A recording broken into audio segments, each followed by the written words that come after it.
नमस्ते। पिछले कुछ वक्त में हमारे देश ने कई अहम पड़ाव पार किए हैं।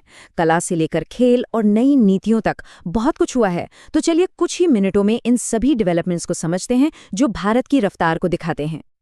सबसे पहले नजर डालते हैं कला और सिनेमा की दुनिया में मिली कुछ बड़ी जीतों पर। इसके बाद हम उन नई पहलों को देखेंगे जो इनोवेशन और प्रोग्रेस का एक नया रास्ता दिखा रही हैं। और आखिर में देखेंगे कि कैसे भारत ने इंटरनेशनल स्टेज पर अपनी छाप छोड़ी है। चलिए शुरू करते हैं। ठीक है, तो चलिए इसमें थोड़ा और अंदर चलते हैं। शुरुआत करते हैं आर्ट और एंटरटेनमेंट की दुनिया से। 71वें नेशनल फिल्म अवार्ड्स में कला का एक शानदार जश्न देखने को मिला। 12th फेल को बेस्ट फीचर फिल्म का अवार्ड मिला। और हाँ, सबसे दिलचस्प बात ये रही कि बेस्ट एक्टर का सम्मान शाहरुख खान और विक्रांत मैसी दोनों को मिला। ये दिखाता है कि हमारे सिनेमा में टैलेंट की कोई कमी नहीं है। और यहाँ सिनेमा में जीवन भर के योगदान को एक बहुत बड़ा सम्मान मिला। मलयालम सिनेमा के लेजेंड मोहनलाल को 2030 के दादा साहेब फाल्के अवार्ड से सम्मानित किया गया। ये उनके शानदार करियर को एक सलाम है। लेकिन बात सिर्फ बड़े पर्दे की नहीं है। जमीनी स्तर पर भी हमारी सांस्कृतिक विरासत का जश्न मनाया गया, जैसे बीकानेर में हुई 8वीं राजस्थान कबीर यात्रा।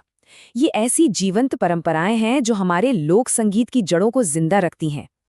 तो चलिए अब संस्कृति से आगे बढ़कर देखते हैं कि पॉलिसी और इनोवेशन के मोर्चे पर क्या कुछ नया हो रहा है। अब कुछ ऐसी पहलों की बात करते हैं जो पहली बार हुई हैं।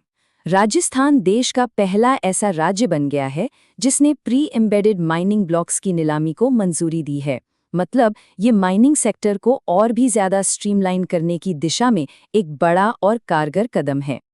एक और पहली बार हुई पहल तमिलनाडु से आई है। ये महिला सेल्फ हेल्प ग्रुप्स के सदस्यों के लिए आइडेंटिटी कार्ड जारी करने वाला पहला राज्य बन गया है। ये कदम महिलाओं की आर्थिक भागीदारी को एक पहचान देने और उन्हें मजबूत बनाने पर फोकस्ड है।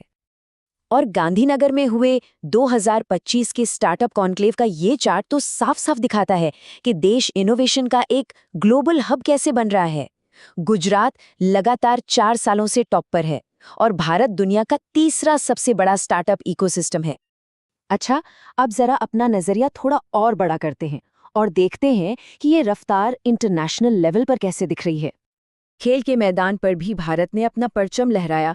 फुटबॉल में हमारी अंडर 17 टीम ने कोलंबो में पाकिस्तान को हराकर सैफ चैंपियनशिप अपने नाम की। ये हमारे युवा टैलेंट के लिए एक बहुत बड़ा बूस्ट है। अब टेनिस की बात करें तो लेवर कप में टीम वर्ल्ड ने टीम यूरोप को हराकर एक बड़ी जीत हासिल की। इसे मेंस टेनिस की दुनिया में एक बड़ा उलटफेर माना गया। और महिला टेनिस में इटली ने बिली जीन किंग कप में शानदार प्रदर्शन करते हुए एक बड़ी जीत हासिल की। ये उनकी टीम की ताकत और जज्बे का एक बेहतरीन उदाहरण था।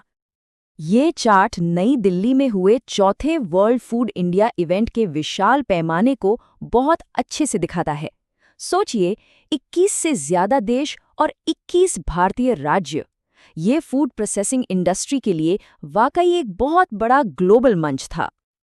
चलिए अब फोकस वापस उन घटनाओं पर लाते हैं जो हमारे समुदाय और देश के ताने बाने को और मजबूत करती हैं। यहाँ हम हिम्मत और महिला शक्ति का एक जबरदस्त उदाहरण देख रहे हैं। सीआरपीएफ की महिला बाइकर्स ने श्रीनगर से लद्दाख की पेंगोंग झील तक लगभग 1400 किलोमीटर की मुश्किल यात्रा पूरी की। ये सच में बहुत प्रेरणादायक है। हेल्थ और हमारी पारंपरिक विरासत के क्षेत्र में भी कुछ अहम घोषणाएं हुईं। राष्ट्रीय आयुर्वेद दिवस पर जयपुर में न सिर्फ 39 डॉक्टरों को सम्मानित किया गया, बल्कि दुनिया के पहले आयुर्वेदिक एक्सीलेंस सेंटर की स्थापना का भी ऐलान हुआ। और ये हमारे देश की अविश्वसनीय भौगोलिक विविधता की याद दिलाता है। भारत के एकमात्र एक्टिव वोल्केनो बैरन आइलैंड में हाल में हुई हलचल हमें प्रकृति की ताकत की याद दिलाती है। तो असल बात ये है कि ये सब अलग अलग दिखने वाली घटनाएं आपस में जुड़ी हुई हैं और ये मिलकर तरक्की और रफ्तार की एक बड़ी कहानी कहती हैं।